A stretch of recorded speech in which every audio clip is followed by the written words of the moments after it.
दोस्तों हम पढ़ रहे हैं संख्या पद्धति, और संख्या पद्धति में हम सीख रहे हैं इकाई का अंक निकालना।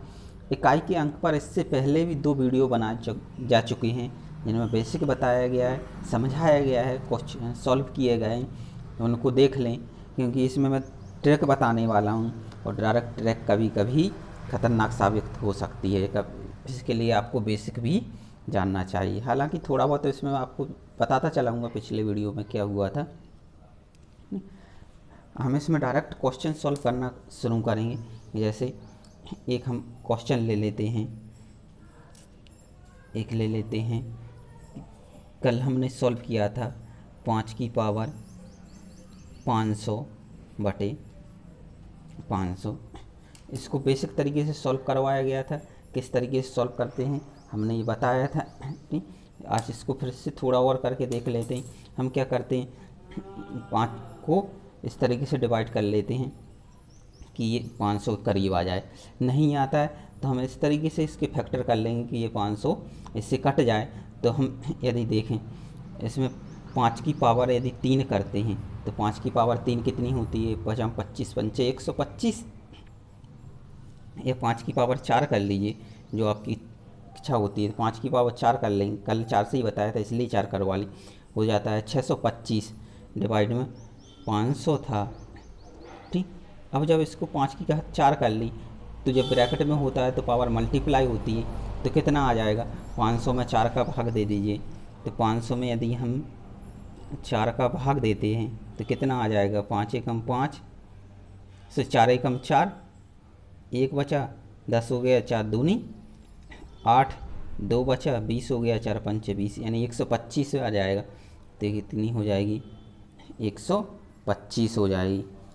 अब क्या होता है, 5 की घात 4 कितना होता है, 625 बटे 500। 625 की घात कितनी है, 125 है। यदि इसको हम काट देते हैं, किससे, आप 125 से काट दीजिए तो 125 चौके कितना होता है, 500 होता है। अभी देखा था 500 में 4 का भाग दिया था तो 125 आया। यदि हम 125 को 500 से काटते हैं तो 4 बच जाएगा।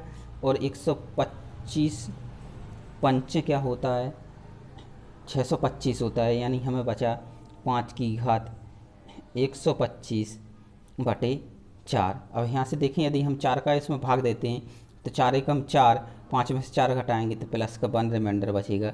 यानी प्लस की 1 की घात 125 बटे, ये तो रिमाइंडर ही बचा है, बटे में कुछ नहीं आया।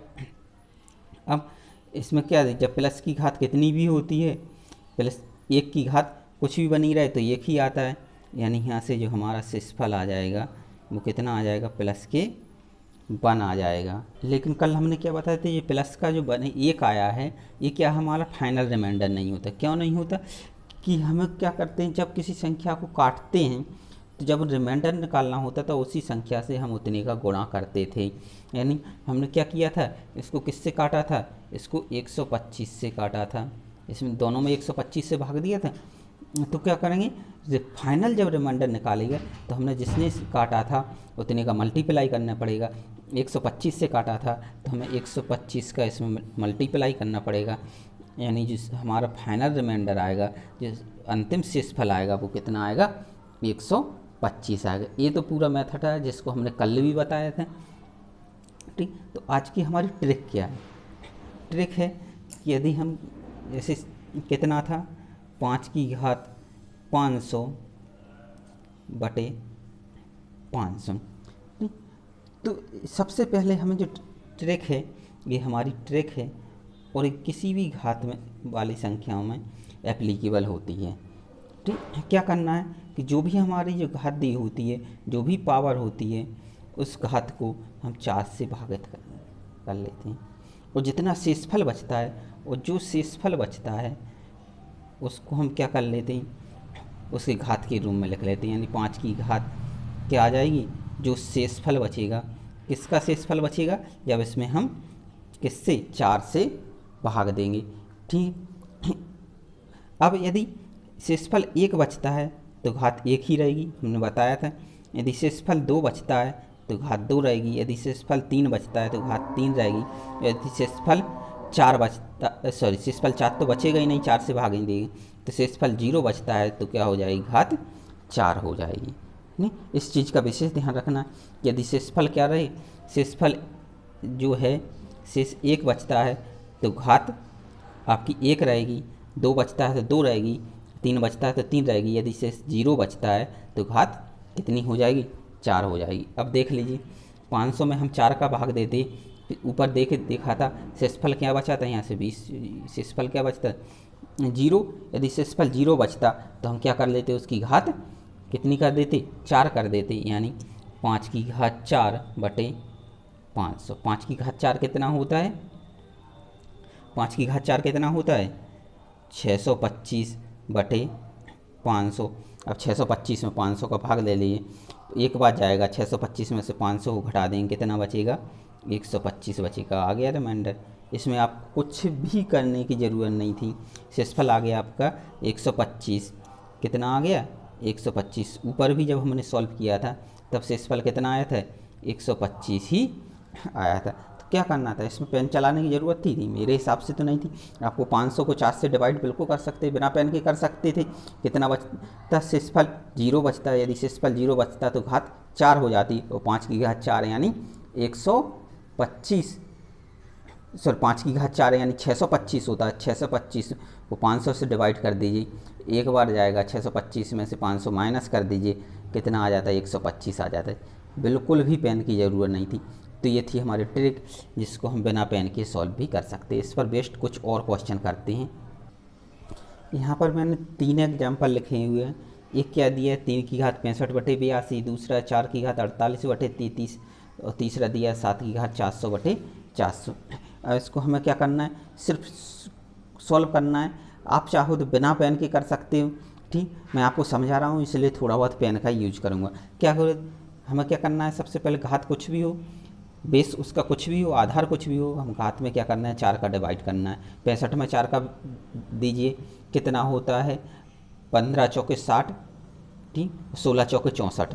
तो कितनी बार गया, 16 बार जा रहा है, 16 चौके 64 होता है, 16 बार जा रहा है। कितनी बची घात, 1 बची। 1 बची मतलब इसकी हम क्या कर देंगे, 3 की घात 1 कर देंगे। किससे भाग देना है, 82 से भाग देना है। 3 की घात 1, 3 बटे 82 हो जाएगा। अब क्या होता है, यदि ऊपर छोटी संख्या हो, ऊपर क्या होता है हमारा अंश बटे हर, या इसको देख लें, ये क्या हो रहा है अपना, जिससे भाग दे रहे हैं तो क्या हो जाता है, जिससे भाग दिया जाता है क्या होता है, वो होता है भाजक, और जिसमें भाग दिया जाता है वो भाज्य। यदि भाज्य छोटा होता है, भाजक बड़ा होता है, तो शेषफल वही का वही आ जाता है। यानी यहाँ से हम देखें तो प्लस का 3 शेषफल हमारा आ जाएगा। क्या आ जाएगा, रिमाइंडर प्लस के 3 आ जाएगा। अगला क्या था, 4 की घात 48 बटे 33। बिल्कुल कॉल सॉल्व कर लीजिए, इसको हमने पिछले वीडियो में सॉल्व बेसिक से किया था। अब घात से करके देख लेते। 48 में 4 का भाग दे दिए, क्या होता है, 12 चौके 48, 12 चौके 48 होता है। 12 बार चला गया, मतलब शेषफल कितना बचा, 0 बचा। जब शेषफल 0 बचता है तो हम घात क्या कर लेते हैं, 4 कर लेते हैं। यानी 4 की घात कितनी हो गई, 4, और 4 की घात 4 कितना होता है, आपको पता होना चाहिए। पता है आपको कितना होता है, 216 बटे 33। अब 216 में 33 का भाग दे के देख लीजिए, आपका शेषफल निकल आ जाएगा। सिंपल है, 216 में आप 33 का भाग दे ही सकते हैं। 33 की टेबल 6 बार कीजिए तो कितना हो जाएगा, 6 3 18, 6 3 18 1 19, 198 हो जाएगा। तो कितना आ जाएगा, 216 में से 198 माइनस कर दीजिए। 216 में से 198 माइनस करेंगे, कितने बचेंगे, 216 में से 198 माइनस कीजिए, 16 और 2 18 बचे, यानी जो हमारे प्लस के 18 बचते हैं। तो रिमाइंडर शेषफल कितना आ जाएगा, प्लस का 18 आ जाएगा। बिल्कुल सिंपल है, पेन नहीं चलाना है, आप बिना पेन की ही कर सकते हैं। अब 7 की घात 400 है, 400 में 4 का भाग दीजिए, 4 गुणा 100 400 होता है, यानी पूरी तरह जा रहा है, तो 7 की घात 4 हो जाएगा। और 7 की घात 4 का आपको मान पता होना चाहिए, कितना होता है, 2401 बटे 400। अब इसको देख लीजिए, 400 में यदि 6 बार टेबल करेंगे, 6 चौको 24, 2400 होता है, यानी यहाँ से शेषफल कितना बचेगा, 2401 में से 2400 घटाएंगे तो 1 बच जाएगा। यहाँ से शेषफल कितना आ गया, 1 आ गया। बिल्कुल सिंपल ट्रिक थी, बिल्कुल समझ में आ गया होगा। अब आगे क्वेश्चन सॉल्व कराने की मुझे नहीं लगता कि इस ट्रिक पर ज़रूरत है। मैंने एक और क्वेश्चन लिया है। क्वेश्चन है 5 की घात 33 गुणा 7 की घात 85 गुणा 9 की घात 60 गुणा 81 की घात 500, और इसको हम करते हैं। ठीक, तो आपको समझ में आ गया। आप ट्रिक से भी कर सकते हैं, बेसिक करना है बेसिक कर सकते हैं, आप जो कंसेप्ट लगाना कीजिए, लेकिन क्या होना चाहिए, क्वेश्चन जल्दी से जल्दी सॉल्व होना चाहिए। मैं आपको बता दूं कि यदि जो इतनी मैंने शब्द कहे, इतने शब्द में ये कहने के टाइम में ही ये क्वेश्चन सॉल्व हो सकता था। कैसे हो सकता था, यदि देखें 5 की घात 33 है, आपको पता होगा 5 की घात कुछ भी बनी रहे, इकाई का अंक हमेशा 5 ही आता रहे, तो यहाँ से कितना आ जाता है, 5 आता है। 7 की घात कितनी है, 85 है। अब साइकिल 7 की घात में आप चाहें तो 4 का भाग दे सके सॉल्व कर सकते, 85 में दीजिए, क्या आता है, 4 का भाग देंगे कितना आ जाएगा, 21 चौके 84, 7 की घात 1 आ जाएगा इनटू, और आगे देख लीजिए 9 की घात कितनी है, 60 है। अब देख लीजिए 15 चौके 60, एक बार 1 बचा, या फिर अब सम बेसम का भी नियम लगा लीजिए। 60 कैसी है, सम है, तो 9 की घात जब सम होती है तो इकाई का अंक 9 ही आता है, इंटू 81 की घात 500, 1 की घात 500 को 1 की घात कुछ भी बनी रहे तो 1 ही आता है, कितना आ गया। अब और आपको बता दूं, जब सभी विषम अंक हों, ठीक, और जब विषम अंक हों सभी, तो हम, और उसमें एक अंक कैसा हो, 5 हो, तो हमेशा इकाई का अंक 5 ही आता है। देख लीजिए 7 पन्ना 35, इसमें 5 आया, 5 नम 45, फिर 5 आया इकाई का, 5 एकम 5, यहाँ से क्या आ गया, 5 आ गया। ठीक है, तो यहाँ से एक नियम क्या आ गया, यदि एक बार इकाई का अंक एक बार क्या आ जाए, 5 मिल जाए, ठीक, और सभी संख्याएं कैसी हों, विषम हों, ठीक, इकाई का अंक क्या 5 हो और उसमें विषम संख्याओं का मल्टीप्लाई हो रहा है, तो हमेशा इकाई का अंक 5 ही आएगा। ये हमेशा ध्यान रखना, पहले भी बता चुका हूँ। और यदि इकाई का अंक एक बार हमें 5 मिल गया और कोई सी सम संख्या है और उसमें हम गुणा करते हैं तो क्या आ जाएगा, 0 ही आएगा, इकाई का अंक 0 आएगा। पूरा सॉल्व करने की ज़रूरत नहीं थी।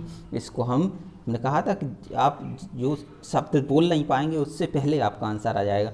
देखते 5 आ गया, विषम विषम विषम 5 ही आएगा सॉल्व। कुछ देख करने की, पेन उठाने की, सोचने की कुछ भी ज़रूरत नहीं थी। अब कुछ क्वेश्चन हम किस पर कर लेते हैं, फैक्टोरियल पर आधारित कर लेते हैं। ठीक, फैक्टोरियल निकालना मैं पहले बता चुका हूँ। यदि जिसने नहीं सीखा है तो वो रिमाइंडर थ्योरम में जाके देख सकता है कि फैक्टोरियल कैसे निकाला जा सकता है। ठीक, तो यदि हम देखें, एक फैक्टोरियल में इकाई का अंक क्या होगा, 1 ही होगा। 2 फैक्टोरियल में इकाई का अंक क्या होगा, 2 होगा, क्योंकि 2 फैक्टोरियल की वैल्यू ही 2 रहती है। 3 फैक्टोरियल में इकाई का अंक क्या होगा, 3 की वैल्यू 6 होती है तो इकाई का अंक 6 ही रहेगा। 4 फैक्टोरियल में क्या होता है, 4 की वैल्यू 24 होती है, इकाई का अंक कितना हो जाएगा, 4 हो जाएगा। यदि 5 फैक्टोरियल की बात करें तो क्या आ जाता है, इसमें 5 आ गया, ठीक, और 5 में क्या बोला था, 5 में यदि किसी सम संख्या का मल्टीप्लाई हो जाए तो इकाई का अंक क्या आ जाता है, 0 आ जाए। यदि हम 5 का फैक्टोरियल निकालेंगे तो 5 गुणा 4, अगला ही अंक सम मिल रहा है तो क्या आ जाएगा, 0 आ जाएगा। यदि हम 6 फैक्टोरियल की बात करें तो 6 फैक्टोरियल में भी क्या होगा, आगे क्या आ जाएगा, 6 फैक्टोरियल गुणा 5 फैक्टोरियल, 6 के बाद क्या आ गया, 5 आ गया। 6 सम था, 5 आ गया, 5 में सम संख्या का गुणा यानी इकाई का अंक 0। इस तरीके से हम आगे जितनी भी करते चलेंगे उसमें 5 के साथ साथ एक सम संख्या का मल्टीप्लाई हो रहा होगा और हर एक केस में क्या हो जाएगा, हमारा इकाई का अंक क्या हो जाएगा, 0 हो जाएगा। तो कुछ दिक्कत ही नहीं, तो सिंपल है फैक्टोरियल के निकालना। यदि आपसे पूछा जाए कि 1 factorial plus 2 factorial plus 3 factorial plus 4 factorial plus ... 100 factorial में आप क्या निकालना है, आपको इकाई का अंक निकालना है। क्या निकालना है, इकाई का अंक निकालना है। सिंपल है, निकाल सकते। 1 फैक्टोरियल में इकाई का अंक क्या होगा, 1 होगा। 2 फैक्टोरियल में 2 होगा। 3 फैक्टोरियल में क्या होगा, 6 होगा। 4 फैक्टोरियल में कितना होगा, 4 होगा प्लस आगे 5 फैक्टोरियल, 5 फैक्टोरियल में क्या हो जाएगा 0, और 6 में 0 प्लस डॉट डॉट मतलब 100 तक क्या चलेगा आपका इकाई का अंक 0 ही चलेगा। क्या हो जाएगा यहाँ से जोड़ के लेके लेते हैं, 6 और 4 10 और 2 12 और 1 13, यानी हमें टोटल कितना मिला 13 मिला। 13 में इकाई का अंक कितना है 3 है, यानी हमारा जो इकाई का अंक है या यूनिट डिजिट है, इकाई के अंक क्या बोलते हैं यूनिट डिजिट, तो जो यूनिट डिजिट है वो हमारी कितनी हो जाएगी 3 हो जाएगी। आप सब इनके सबके इंग्लिश नाम भी याद रख लिए। इकाई का अंक क्या हो गया यूनिट डिजिट हो गया, हमने शेषफल को बताया ही था रिमाइंडर।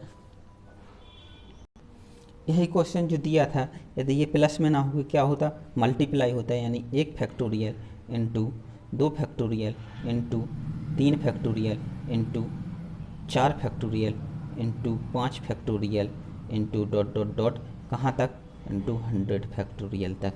ठीक है, तो कैसे निकलता, अब पहले ही चीज़ तो ये थी कि हमें यहाँ पे 5 फैक्टोरियल निकालने के बाद क्या मिल जाता है इकाई का अंक 0 मिल जाता है। और यदि एक बार इकाई का अंक 0 मिल गया, एक बार इकाई का अंक 0 मिल गया तो ये 0 हमेशा क्या क्या हमेशा ही चलता है, कभी ख़त्म नहीं होता। तो एक बार जब 0 मिल गया तो हमारा इकाई का अंक क्या आ जाएगा 0 ही आ जाएगा, यानी इसमें जो इकाई का अंक होगा, इकाई का अंक वो कितना होगा 0 ही होगा, क्योंकि 5 आप निकाल लीजिए 5 में का मान कितना होता है 120 होता है, 120 में एक बार 0 आ गया तो ये क्या हो जाएगा हमेशा ही चलता रहेगा, 0 कभी ख़त्म नहीं होता है इकाई के अंक में, तो इकाई का अंक 0 आ जाएगा। यदि केवल ये दिया होता आपको 1 factorial into 2 factorial into 3 factorial into 4 factorial, 5 factorial तक नहीं दिया होता और इसमें पूछता है इकाई का अंक क्या होगा, तो हम कर लेते 1 फैक्टोरियल का मान कितना होता है 1, 2 का कितना होता है 2, 3 फैक्टोरियल में इकाई का अंक कितना होता है 6 होता है, 4 फैक्टोरियल में इकाई का अंक कितना होता है 4 होता है। कर लीजिए 6 चौके 24 इकाई का अंक मिला 2, 2 दूनी 4, यानी यहाँ से हमारा जो इकाई का अंक मिलता वो क्या मिलता 4 मिल जाता। जब हम मल्टीप्लाई कर रहे होते हैं तब हम केवल किसका करते हैं इकाई के अंक का ही करते हैं। जैसे 6 चौके 24 मिला, इसमें इकाई का अंक क्या था 4 था, तो हम पूरे लेने की ज़रूरत ही नहीं। सॉरी 6 चौके 24, 4 इकाई का अंक मिला था 4 दूनी 8, यानी 8 आएगा, इकाई का अंक कितना आएगा 8 आएगा। ठीक, ये मल्टीप्लाई करने में गड़बड़ हो गई थी, यहाँ से कर लेते हैं 2 एकम 2, 2 छिंग 12, इकाई का अंक 2 आ गया, 2 गुणा 4 8, तो इकाई का अंक कितना आ जाएगा 8 आ जाएगा। यही हमारा फाइनल आंसर होता है। यदि इससे आगे किसी भी संख्या का मल्टीप्लाई, यदि ये फैक्टोरियल 5 का मल्टीप्लाई कर देते हैं तो क्या आ जाएगा इकाई का अंक 0 आ जाएगा, क्योंकि इसमें एक सम संख्या 2 भी है 4 भी है। ठीक, और यदि इसमें सम संख्या नहीं दी होती, सपोज मान लो कि फैक्टोरियल कुछ इस तरीके से दिया होता है factorial 1 into factorial 3 into factorial 5 into dot dot dot into factorial 99 तक दिया होता है। कितना दिया होता फैक्टोरियल 99 तक, तब क्या आता है इकाई का वही देखें फैक्टोरियल 3 का मान कितना होता है 6, अरे सम संख्या तो मिल गई ना। देखने में ज़रूर फैक्टोरियल में अपन हम देख रहा है कि सभी क्या हो रहा है विषम अंक हैं, विषम संख्याएं हैं, लेकिन क्या हो फैक्टोरियल 3 का मान भी तो देखें, फैक्टोरियल 3 का मान कितना होता है 6 होता है, और जब 6 एक बार आ गया तो हम इकाई का अंक क्या मिलेगा 5 के साथ में मल्टीप्लाई करेंगे तो 0 ही मिलेगा। इस केस में भी जो हमारा इकाई का अंक क्या हुआ 0 ही होगा। यानी एक चीज़ आप समझ लीजिए 5, यदि फैक्टोरियल में 5 आ जाए तो आप समझ लीजिए, या 5 से ऊपर जो भी आता है फैक्टोरियल, तो इकाई का अंक आपका हमेशा 0 ही आएगा, कुछ भी दिया हो। दोस्तों अभी हम क्या कर रहे हैं, अभी हम बेसिक समझ रहे हैं। इसके अलावा जो भी कंसेप्ट आएगा इकाई के अंक पर से संबंधित, उसके संख्या पद्धति की जब हम प्रश्नोत्तरी सीरीज करेंगे, जब हम बहुत सारे प्रश्न करेंगे इस पर, उसमें सॉल्व करेंगे। अभी फ़िलहाल इतना ही काफ़ी है। आपको बेसिक मेरा मकसद अभी केवल बेसिक बताना था, जो कि आपको मैंने बता दिया। अब इसके अलावा कुछ थोड़ा सा और हम बेसिक समझ लेते हैं। जैसे जो चीज़ बहुत कम लोग बताते हैं वो बता देता हूँ, कि आपको बता दूँ कि जैसे आपसे पूछे कि एक अंक की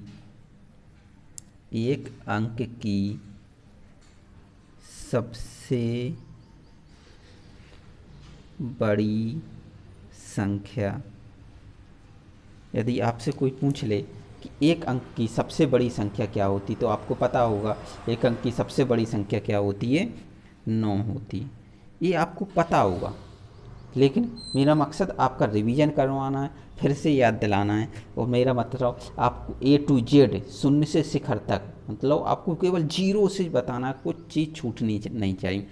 अब यदि पूछ ले एक अंक के बाद क्या पूछ ले, 2 अंक की सबसे बड़ी संख्या। 2 अंक की सबसे बड़ी संख्या क्या हो जाएगी, जब एक अंक की 9 है तो भाई 2 अंक की क्या हो जाएगी, 2 बार 9 कर लीजिए, कितना हो जाएगी, 99 हो जाएगी। यदि पूछे कि 2 अंक की, क्या पूछ ले आपसे, 2 अंक की सबसे छोटी संख्या। ठीक, सबसे छोटी संख्या आपको जब भी निकालना होता है, बड़ी संख्या निकालने का नियम क्या है, बड़ी संख्या निकाल लेते, जितने अंक की पूछे उतनी बार 9 लिख लीजिए। यदि आपको सबसे छोटी संख्या निकालनी है तो क्या करना है, सबसे छोटी संख्या निकालना है तो सबसे पहले आप 1 लिखिए, ठीक है, और उसके बाद उस पर जितने अंक की संख्या है उसको 0 लगाकर उतने अंक की बना दीजिए।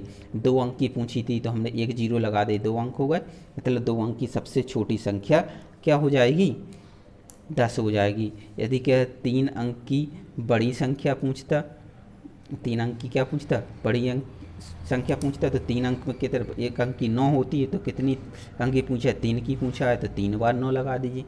यदि वो क्या पूछ लेता, आपसे पूछ लेता कि छोटी संख्या क्या है, किसकी, 3 अंक की सबसे छोटी संख्या क्या है, तो 3 अंक की सबसे छोटी क्या होती, 1 लगा दीजिए, उसके बाद जितने अंक की बनाना है 0 लगा दीजिए, उससे 1 कम 0 लगेगा तो बन जाएगी, 3 अंक की बनाना था 100 हो जाएगी। अब यदि आपसे पूछता है कि 2 अंकों वाली कुल संख्याएं, 2 अंक वाली कुल कितनी संख्याएं होती हैं। ठीक, मुझे मालूम है ये आपको आंसर पता होगा, फिर भी मैं आपको बता रहा हूँ, क्योंकि मेरा मकसद आपको बिल्कुल शुरू से करवाना है, कोई चीज़ छूटना नहीं चाहिए। जब आपको पूछे 2 अंक की कुल संख्याएं कितनी हैं, तो आप कैसे निकालोगे, निकालने का सिंपल तरीका है कि आप जो 2 अंक की सबसे बड़ी संख्या है, जो 2 अंक की सबसे बड़ी संख्या है, उसमें से एक अंक की सबसे बड़ी संख्या को क्या कर दीजिए, माइनस कर दीजिए। जो पूछा है 2 अंक की पूछा है, तो 2 अंक की में से 1 अंक की माइनस कर दीजिए, कौन सी, सबसे बड़ी संख्या। 3 अंक की पूछा होता तो क्या कर दे, 3 अंक की सबसे बड़ी संख्या में से 2 अंक की 1 कम अंक करके, यानी 2 अंक की सबसे बड़ी संख्या हम माइनस कर देते, तो क्या आ जाता, 2 अंकों की सबसे बड़ी संख्या कितनी होती है, 99 होती है। माइनस क्या करना, 1 अंक की सबसे बड़ी संख्या, 1 अंक की सबसे बड़ी संख्या कितनी होती है, 9 होती है। कितनी आ जाएंगी, 90 संख्याएं आ जाएंगी, जो कैसी होंगी, 2 अंकों की होंगी। यदि हमसे पूछे कि 1 से लेके 100 तक 2 अंकों की कुल कितनी संख्याएं होती, तो 1 से, यदि पूछ ले 1 से 100 तक 2 अंक की कुल संख्याएं, तो भाई कुल अंक की तो क्या हो जाएंगी, 90 संख्याएं हो जाएंगी। कितनी हो जाएंगी, आप निकाल लीजिए, 2 अंक की जो सबसे बड़ी संख्या होगी उसमें से 1 अंक की सबसे छोटी संख्या को घटा देते हैं। यदि पूछते हैं 3 अंकों, यदि आपसे 3 अंकों वाली कुल संख्याएं पूछ ले, 3 अंकों वाली यदि कुल संख्याएं पूछ ले, तो क्या करोगे, 3 अंकों वाली कुल संख्या निकालना, तो क्या करेंगे, जो 3 अंक की सबसे बड़ी संख्या होगी कितनी होगी, 999, 3 अंक की सबसे बड़ी संख्या 999, उसमें से क्या करेंगे, 3 से क्या एक अंक कम कर लीजिए, 2 अंक वाली सबसे बड़ी संख्या को घटा देंगे। 2 अंक की कितनी होती है, 99। कितने घटाएंगे, 999 से 99 जाएंगे 900, ये 900 क्या आ जाएगी आपकी 3 अंकों वाली कुल संख्या आ जाएंगी। यदि आपसे पूछ ले 1 से लेके 10,000 तक, ठीक, या 1,000 तक 3 अंकों वाली कुल संख्याएं कितनी होंगी, तो आप निकाल लीजिए कितनी आएंगी, 900 आएगी। यदि यही सेम क्वेश्चन बोलता है 4 अंकों वाली, तो 4 अंकों वाली के केस में क्या करते, 4 अंकों की सबसे बड़ी संख्या कितनी होती, 9,999, उसमें से हम 3 अंकों की वाली यानी 999 माइनस कर देते, कितना बचता हमारा 9,000 आंसर बच जाता। ठीक, ये आपको हो सकता है पता हो सकता है कि आप पता ही होगा, लेकिन मेरा मकसद आपको सिर्फ इसको रिमाइंड करवाना था। ठीक, तो कुछ और कर लेते हैं। जैसे कुछ अंक दिए हुए हैं 6, 2, 0, 1, 5। इससे बोलता है कि सबसे बड़ी संख्या तथा सबसे छोटी संख्या का अंतर बताइए। क्या पूछ रहा है, बोल रहा है कि जो अंक दिए हुए हैं 6, 2, 0, 1, 5, इससे बनने वाली सबसे बड़ी संख्या और सबसे छोटी संख्या में अंतर क्या है। तो आपको सबसे पहले क्या होना चाहिए, सबसे बड़ी संख्या और सबसे छोटी संख्या बनाना आना चाहिए। सबसे बड़ी संख्या आपको पता ही होगा, सबसे बड़ी संख्या कैसे बनती है, सबसे बड़ा अंक सबसे पहले ले लेते हैं, उसके बाद उससे छोटा, उससे छोटा, उससे छोटा, यानी क्या करते हैं, तो क्या हो जाता है, जब सबसे बड़ी संख्या निकाल लेते हैं हम क्या करते हैं, बड़ी से छोटी की तरफ अंक लिख देते हैं। यानी सबसे बड़ा अंक सबसे पहले, फिर उसके बाद उससे छोटा, फिर उससे छोटा। तो क्या आ जाएगा, सबसे बड़ा अंक क्या है इसमें, 6 है, फिर उसके बाद 5 है, फिर उसके बाद 2 है, फिर उसके बाद 0 है, सॉरी 1 है, फिर 0 है। क्या आ जाएगा, 65,210। ये 0 नहीं है, ठीक, 6, 5, 2, 1, 0 यह बन जाएगी हमारी सबसे बड़ी संख्या। यदि हमें क्या निकालना होता, सबसे छोटी संख्या। जब सबसे छोटी संख्या निकालते हैं तो अंक उल्टे हो जाते हैं, पहले हम छोटा अंक लिखते हैं, उसके बाद फिर बड़े अंक की तरफ बढ़ते हैं। लेकिन यदि क्या हो, 0 आ जाए, शून्य आ जाए, तो शून्य को हम क्या करते हैं, दूसरे स्थान पर रखते हैं। शून्य को कहाँ पर रखते हैं, दूसरे स्थान पर रखते हैं। दूसरा स्थान कहाँ से, लेफ्ट साइड से। दूसरा स्थान कहाँ से, लेफ्ट साइड से। तो यदि देखें इसमें सबसे छोटा अंक क्या था, 0 था, लेकिन 0 को हम पहले स्थान पर नहीं रखते। उस 0 के बाद क्या है, 1 है, तो 1 रखेंगे। उसके बाद दूसरे स्थान पर क्या आता है, 0 है। यदि 0 है तो उसकी पोजीशन हमेशा फिक्स है कि वह किस पर आएगा, दूसरे स्थान पर ही आएगा। उसके बाद हम बढ़ते क्रम में लिख देंगे, 1 के बाद क्या था, 2 है, 3 नहीं है, 4 नहीं है, 5 है, फिर 6 है, तो ये आ जाएगी आपकी 10,256। इसका क्या पूछा है, अंतर पूछा है, तो बस आपको घटाना आता ही होगा। 65,210 में से 10,256 को माइनस कर दीजिए, कितना आएगा माइनस करने के बाद, इसमें निकाल लीजिए। 0 में से 6, 4, 11 में से कितने जाएंगे, 5, कितना बचेगा, 6, ये फिर ये सॉरी ये 10 बचा था, 10 में से 5 जाएंगे 5, ठीक, ये 11 में से 2 जाएंगे 9, यहाँ से 4 में से 0 गया 4, ये 6 में से 1 गया 5, कितना बचेगा, 54,954। यही आपका आंसर हो जाएगा, कितना आ जाएगा, 54,954 आपका आंसर। आपको इस बड़ी में से छोटी संख्या घटाना है, घटाना आता ही हो, कोई दिक्कत नहीं है। अभाज्य संख्या में पहले ही बता चुका हूँ। अभाज्य संख्या क्या होती हैं, ऐसी संख्याएं जिनमें केवल और केवल या तो स्वयं का भाग जाता है या 1 का भाग जाता है, इसके अलावा उसके कोई फैक्टर नहीं होते, यानी जिसके केवल कितने होते हैं, 2 गुणनखंड होते हैं। अभाज्य संख्या क्या होती हैं, 2 गुणनखंड क्या होते हैं, कौन कौन से होते हैं, एक तो 1 होता है और दूसरा वह स्वयं होती है, ठीक है। ये हमने अभाज्य संख्या बहुत अच्छे से पढ़ी है, लेकिन मैं थोड़ा सा एक चीज़ बताना चाहता था कि यदि आपसे कोई पूछ ले कि 1 से 100 तक कुल अभाज्य संख्याएं कितनी होती हैं। आपको अभाज्य संख्याएं निकालना बताया था, चेक करना भी बताया था किस तरीके से निकाला जाता है, चेक की जाती है। लेकिन मेरा मकसद यहाँ पर सिर्फ इतना बताना है कि आपको ये चीज़ याद होना चाहिए। आप निकाल के सॉल्व कर सकते हैं, लेकिन निकाल के सॉल्व करने में फिर वही बात आती है कि आपको समय लगता है, और हमारा केवल उद्देश्य ये है कि आप समय कैसे बचाया जाए।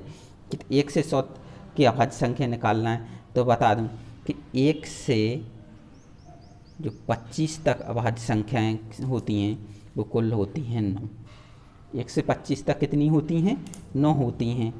25 से 50 तक जो अभाज्य संख्याएं होती हैं वो होती हैं 6। 25 से 50 तक कितनी होती हैं? 6 होती हैं। 50 से 75 तक जो अभाज्य संख्याएं होती हैं वो भी अपनी 6 ही होती हैं। और इसी तरीके से यदि 75 से हम 100 तक की बात करें तो अभाज्य संख्याओं की संख्या कितनी होती है? 4 होती है।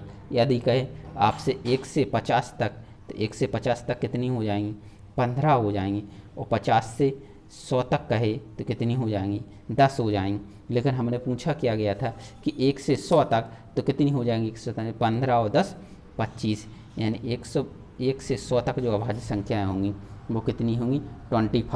25 होंगी। केवल मेरा मकसद ये था, क्योंकि ये क्वेश्चन इस तरीके से डायरेक्ट पूछ लिया जाता है कि 1 से 100 तक, 1 से 50 तक, 1 से 25 तक, या 50 से 100 तक अभाज्य संख्याएं कितनी होती हैं। तो ये इसको याद कर लीजिए, थोड़ा सा था। उसके अलावा आपने अभाज्य संख्याओं के बारे में सब कुछ पढ़ा हुआ है।